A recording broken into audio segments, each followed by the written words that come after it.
नमस्कार साथियों, आपके साथ मैं आयुषी विजयवर्गीय।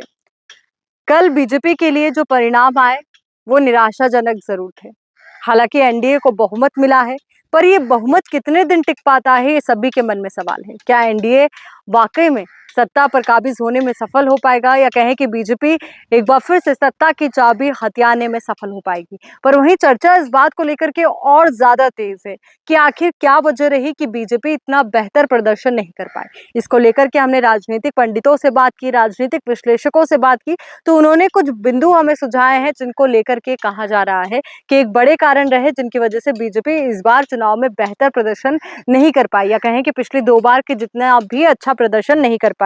पहली वजह जो सामने आई कि रोजगार और कुछ क्षेत्रों में अग्निवीर योजना का विरोध, जिसकी वजह से वोटर्स में गुस्सा नजर आया। दूसरी ओर महंगाई ताबड़तोड़ बढ़ रही थी, जिसको लेकर लोगों में नाराजगी थी। तीसरा, संविधान बदलने व आरक्षण खत्म करने जैसी अफवाह से दलित वोटर बीजेपी से नाराज चल रहे थे। जो दलित वोटर कहीं ना कहीं बीजेपी का साथ दे सकते थे, वो संविधान बदलने की खबरों को लेकर के और आरक्षण न देने की अफवाहों को लेकर के यहाँ पर नाराज नजर आए, जिसका नुकसान बीजेपी को हुआ है। तो वहीं स्थानीय नेतृत्व से जनता की नाराजगी, कई जगह हमने देखा कि बड़े बड़े चेहरे थे जिनको लेकर के लोगों के मन में नाराजगी थी, और यही वजह कि यहाँ से बीजेपी को खामियाजा भुगतना पड़ा है। अगर हम बात करें बाहरी नेताओं के ज्यादा आने से असली पुराने नेताओं को भय और दिक्कत की, तो ये भी एक बड़ी वजह रही। अगर हम बात करें 400 पार के कारण, तो वो भी एक बड़ा रीजन रहा, जिसकी वजह से जनता ने शुरुआती चरण में वोटिंग ही तो की। तो मतलब ये तमाम वजह रही जो बड़े कारण रहे। आरएसएस को इग्नोर करना, ये एक प्रमुख वजह आप मान सकते हैं कि आरएसएस को इग्नोर करना बीजेपी के लिए एक बहुत बड़ा नुकसान वाला एक कदम रहा। चुनाव का स्थानीय हो जाना, जातीय क्षेत्रीय मुद्दों के कारण मोदी फैक्टर कमजोर हो गया। यानी कि हमने देखा कि इस बार के चुनाव में जो क्षेत्रीय शत्रप थे वो हावी नजर आए। इसका परिणाम आपने कई राज्यों में देखा जहां पर क्षेत्रीय दल है वो हावी नजर आए। इसी वजह से मोदी फैक्टर इस बार कमजोर नजर आया। अगर हम बात करें मोदी के 10 साल की सरकार के कार्यों की, तो उनको लेकर के लोगों में इतना उत्साह नहीं था, एंटी इनकम्बेंसी थी, ये एक बड़ी वजह रही। चुनाव का प्रबंध ठीक ढंग से ना होने के कारण 60 से 70 सीटें ऐसी है जो हाथ से महज 50,000 वोटों के अंतर से छिटक गई। 50,000 लोकसभा चुनाव में एक बहुत बड़ा आंकड़ा नहीं होता, और यही वजह हम कह रहे हैं कि महज 50,000 वोटों के अंतर से चुनाव मैनेजमेंट सही नहीं होने के कारण ये सीटें छिटक गई।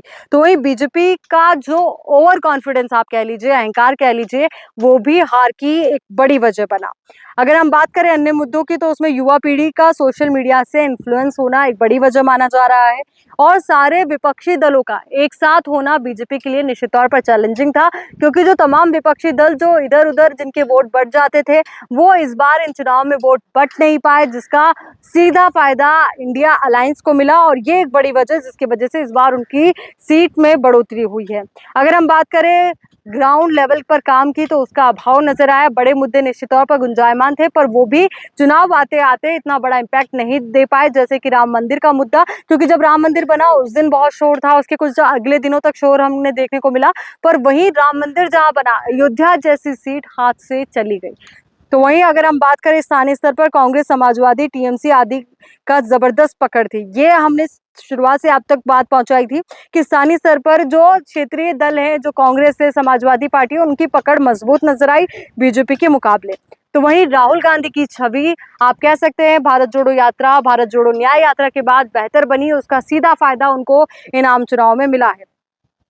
विपक्ष का मुस्लिम वोट बैंक एकमुश्त आया, जबकि बीजेपी का कोर वोटर स्थानीय मुद्दों के कारण बट गया। आप ये मानकर चलिए इसका बहुत बड़ा नुकसान हुआ है कि जो बीजेपी का कोर वोटर है वो एकजुट नहीं रह पाया, एकमुश्त नहीं रह पाया, जबकि कांग्रेस पार्टी को मुस्लिम वोटर्स का सीधा फायदा मिला, एकमुश्त फायदा मिला।